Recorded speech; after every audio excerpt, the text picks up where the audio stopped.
लगेगी आग तो आएंगे घर कई जद में, यहाँ सिर्फ हमारा मकान थोड़ी ही है।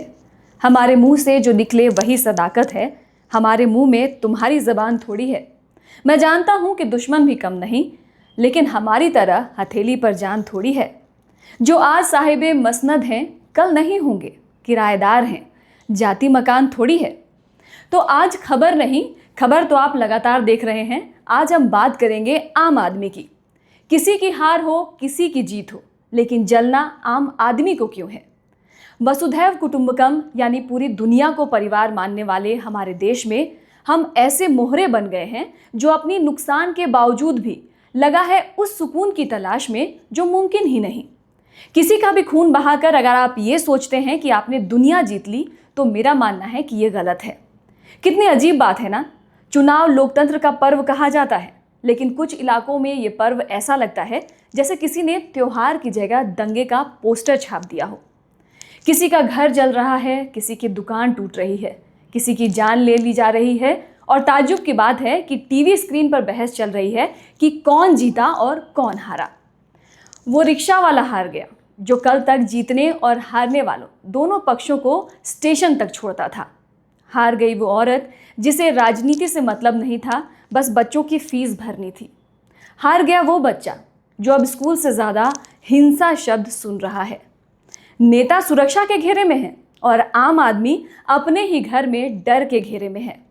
चुनाव सिर्फ सरकार नहीं बदलता, कभी कभी इंसान भी बदल देता है। और सबसे बड़ा मजाक पता है क्या है?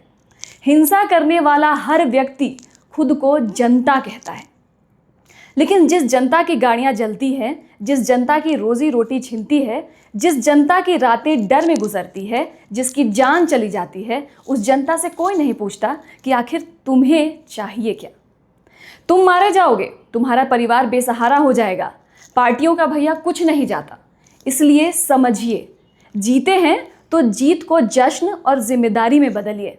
हारे हैं तो कमियों को ढूंढकर मजबूत विपक्ष बनिए कि सत्तारूढ़ दल की हालत आपके सवालों से खराब हो जाए।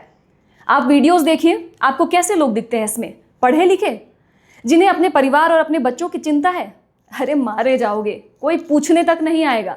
हिंसा में मारे गए कितने लोगों का नाम आपको याद है? शायद इक्का दुक्का। आपने विचारों का